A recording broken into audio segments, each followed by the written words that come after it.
Bonjour et bienvenue à la vidéo d'aujourd'hui. Mon nom est Marie-Christine et je suis passionnée des parcs thématiques du Walt Disney World Resort en Floride. Pour cette vidéo, je discute des options de transport sur le site au Walt Disney World Resort en Floride.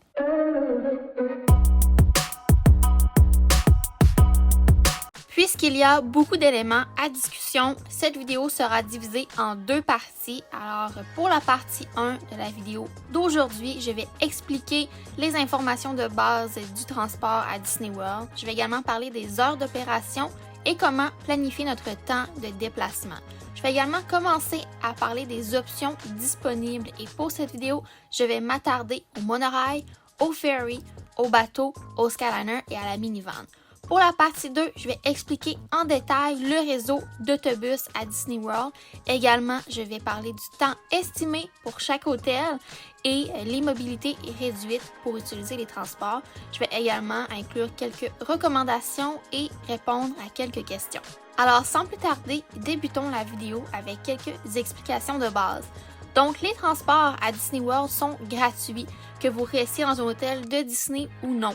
Par contre, pour les visiteurs qui sont hors site, donc vous n'êtes pas dans un hôtel de Disney, ce n'est pas parce que les transports sont gratuits qu'il n'y a pas des frais engendrés pour les utiliser.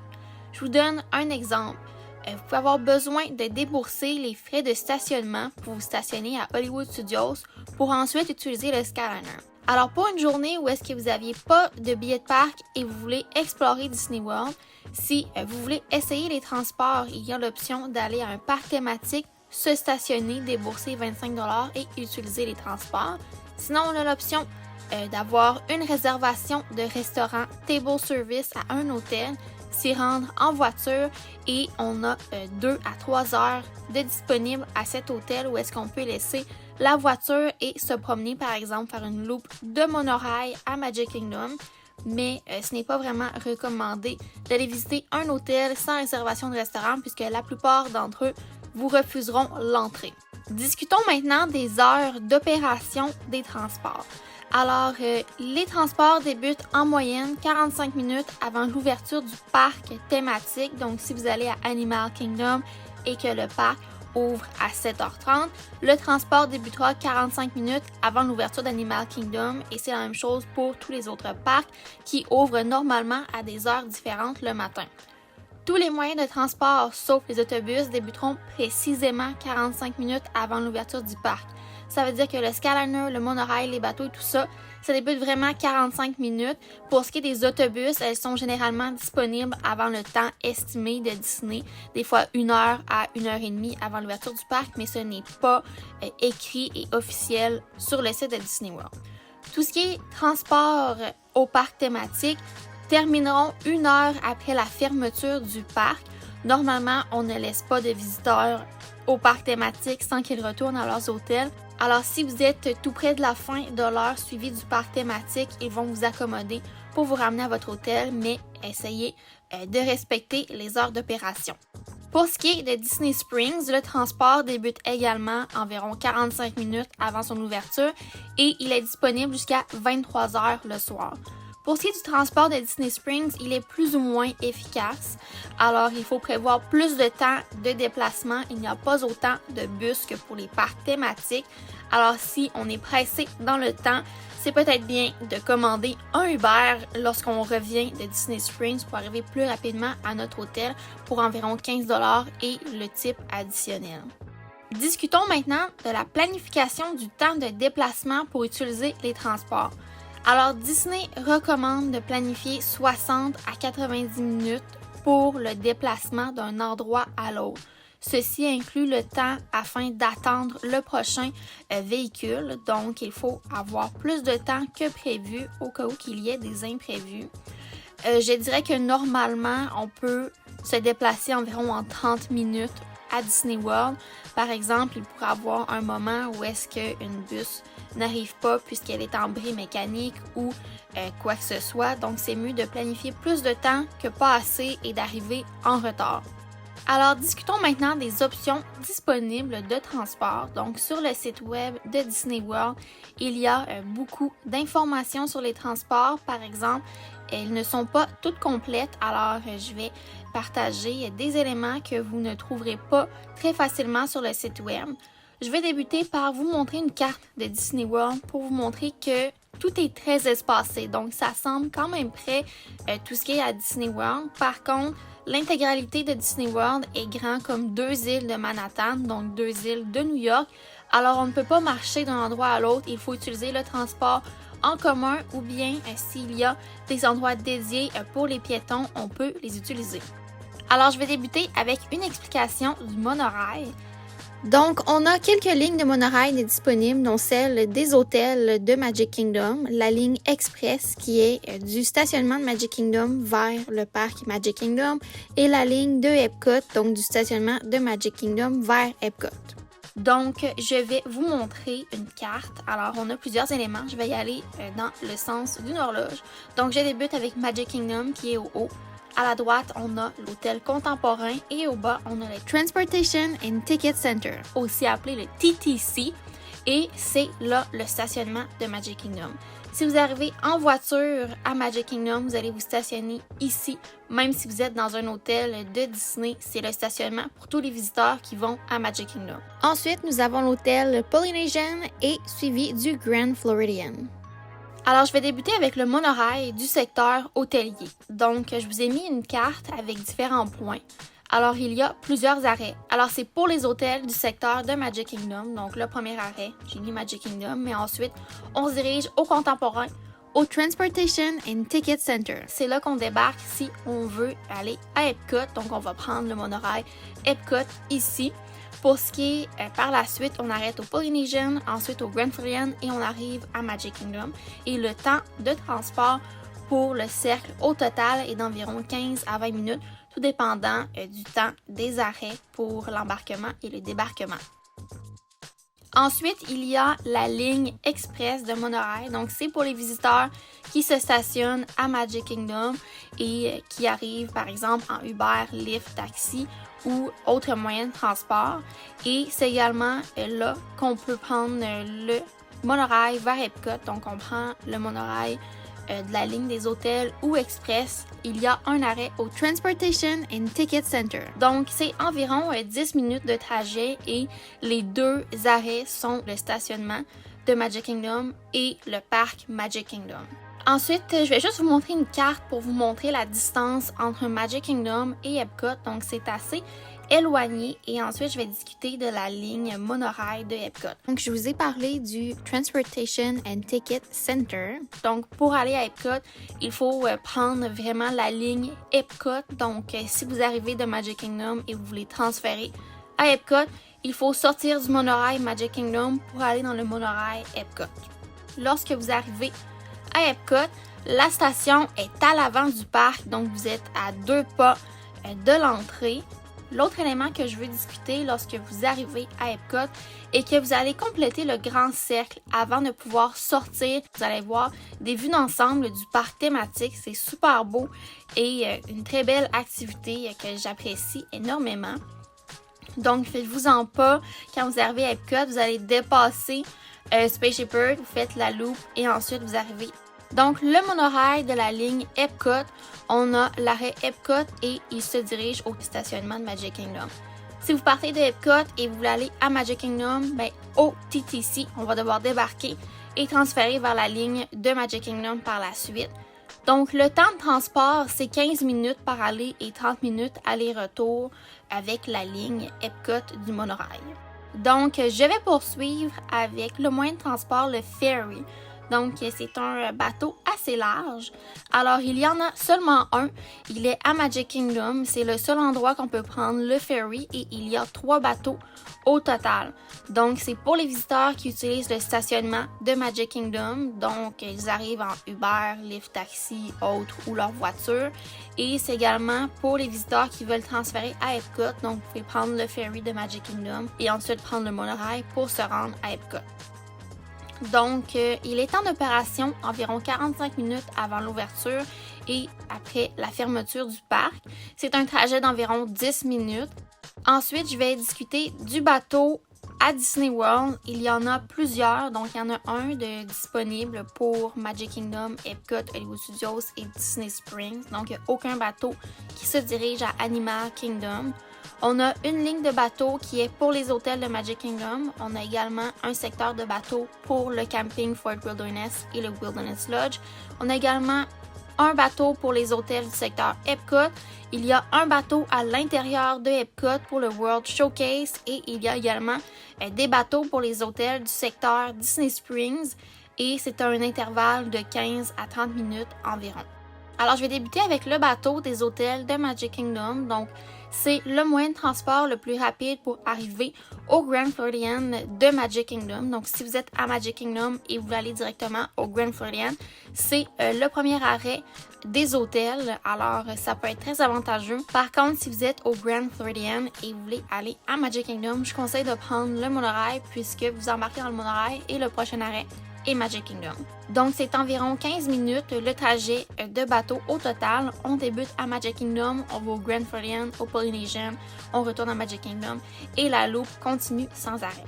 Donc, pour ce qui est du bateau du Wilderness Lodge, donc le bateau vers Magic Kingdom débute environ 30 minutes avant l'ouverture du parc thématique et c'est environ 10 à 15 minutes se rendre à Magic Kingdom parce que des fois, on doit attendre avant de pouvoir débarquer du bateau puisqu'il y a déjà un bateau sur le port. Donc, c'est vraiment un arrêt de l'hôtel Wilderness Lodge pour se rendre à Magic Kingdom. On a également le bateau du camping Fort Wilderness vers Magic Kingdom qui débute également 30 minutes avant l'ouverture du parc thématique. C'est environ 10 à 15 minutes la balade et c'est vraiment du camping Fort Wilderness vers Magic Kingdom. Pour ce qui est du Wilderness Lodge et camping Fort Wilderness, ce qui arrive souvent pour les journées moins populaires, c'est que le bateau devient partagé en après-midi entre le camping et l'hôtel, donc le temps de transport est allongé. On part de Magic Kingdom, on va au Wilderness Lodge, ensuite au camping et ça retourne à Magic Kingdom, ça fait la loupe. Alors c'est à considérer, donc il faut débarquer au bon endroit. Je poursuis maintenant avec le bateau Friendship Boat, donc c'est un trajet de Epcot vers Hollywood Studios ou bien le trajet Hollywood Studios vers Epcot et c'est environ 20 minutes ce trajet de bateau. Alors, je vais commencer avec le bateau vers Hollywood Studios. Donc, on débute à Epcot, à l'entrée des pays. Le prochain arrêt sera l'hôtel Boardwalk, suivi du Beach Club et Yacht Club. On arrête ensuite au Swan and Dolphin et on arrive à Hollywood Studios. Pour ce qui est du trajet pour se rendre à Epcot, on débute de Hollywood Studios, on arrête au Swan and Dolphin, au Beach Club et Yacht Club, ensuite le Boardwalk et on termine à Epcot à l'entrée des pays. Ensuite, le bateau du World Showcase à Epcot. Donc, quelques précisions pour utiliser ce mode de transport. Donc, on a besoin d'un billet de parc thématique valide et une réservation au parc thématique Epcot ou bien après l'heure du Park Hopper lorsqu'on peut entrer dans le parc thématique. Donc, pour le moment, il y a seulement un côté de bateau en opération. Donc, on part du Canada pour se rendre au Maroc. Mais il y a également une station de bateau qui part environ du Mexique pour se rendre en Allemagne. Ce bateau-là n'est pas vraiment en opération. C'est assez rare qu'il est ouvert. Mais celui du Canada et Maroc est ouvert la majorité des journées. Ensuite, le casse-tête du Sassagoula River Ferry Boat. Donc, ça, c'est des bateaux dans le secteur de Disney Springs. On a différents drapeaux avec des couleurs. Donc, le drapeau mauve, c'est pour l'hôtel French Quarter et l'arrêt à Disney Springs. Le drapeau jaune, c'est pour l'hôtel Riverside et également un arrêt à Disney Springs. Le drapeau bleu, c'est l'hôtel Saratoga Springs, les Treehouse Villas et quelques arrêts à Disney Springs.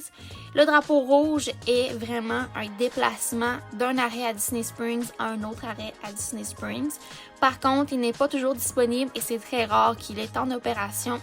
Pour le drapeau vert, Old Key West et Disney Springs Marketplace. Donc, je vais discuter de chacun des drapeaux. En débutant avec le drapeau mauve, donc c'est le drapeau qu'on veut prendre si on veut aller manger des beignets à mon hôtel favori, le French Quarter. C'est un trajet d'environ 15 minutes et les arrêts sont vraiment de l'hôtel French Quarter à Disney Springs Marketplace. Ensuite, pour le drapeau jaune, c'est un trajet d'environ 20 minutes et les arrêts seront l'hôtel Riverside et l'arrêt à Disney Springs. Il y a parfois le drapeau mixte, donc un mix du drapeau mauve et jaune, et ça devient un trajet partagé entre le Riverside et le French Quarter. L'ordre des arrêts peut varier, mais normalement c'est de l'hôtel Riverside au French Quarter et ensuite à Disney Springs, et c'est un trajet d'environ 25 minutes. Pour le drapeau bleu, ce trajet est quand même assez variable. C'est d'environ 20 minutes et on part de l'hôtel Saratoga Springs. On va également au Treehouse Villas et il y a des arrêts à Disney Springs. Par exemple, Disney Springs Landing parfois n'est pas en opération, donc il faut valider l'horaire de bateau en temps et lieu. Ensuite, pour le drapeau vert, c'est un trajet qu'il faut prendre. C'est par exemple, on va aller manger au restaurant Olivia's Café du Old Key West.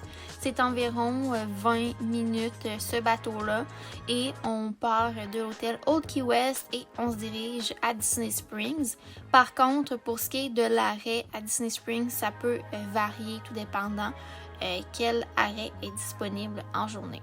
Ensuite, le fameux Skyliner dont je vais débuter par vous montrer une carte. Alors, on a une station à Epcot qui, par la suite, ira à une station pivotante où est-ce qu'on ne peut pas sortir. C'est dans le stationnement du Boardwalk. On se dirige par la suite à l'hôtel Riviera.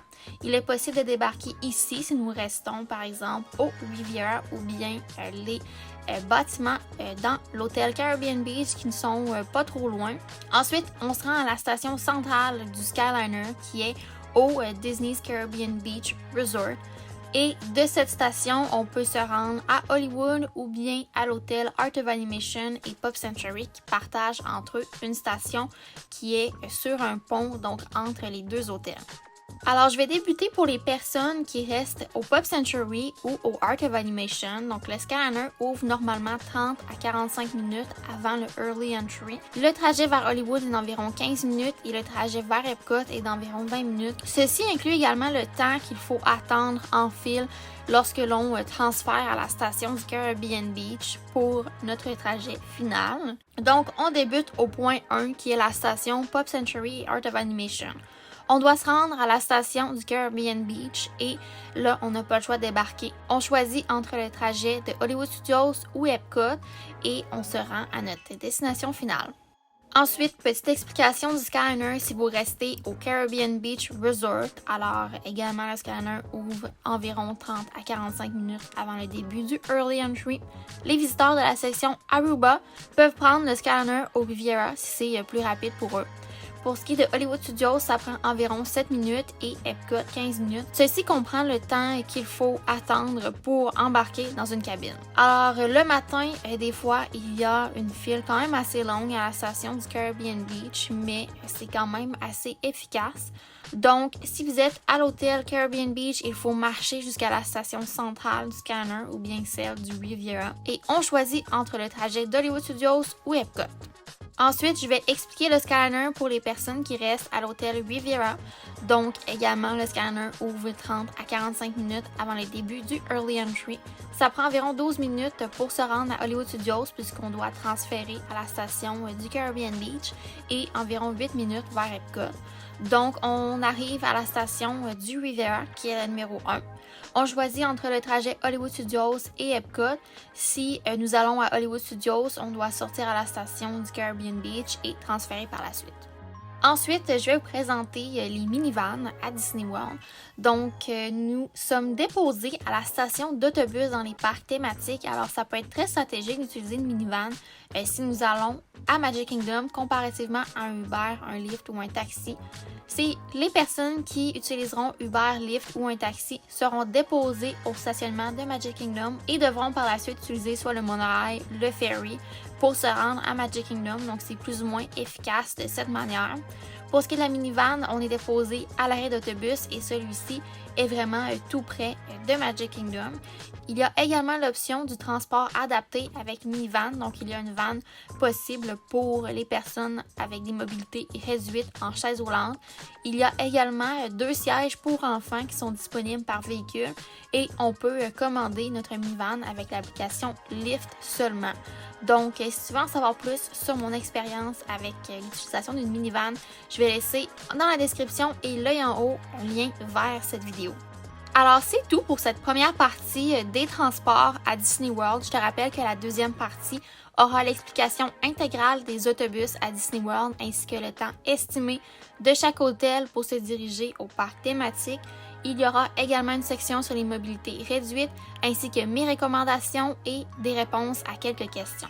Ce fut un plaisir pour moi d'avoir partagé cette vidéo sur les transports à Disney World. Si tu as aimé, je t'invite à laisser une mention j'aime et également à commenter ton transport favori à Disney World. Je t'invite également à t'abonner puisque cela m'aide grandement. Ce fut un plaisir pour moi et on se dit pour une prochaine fois. Bye!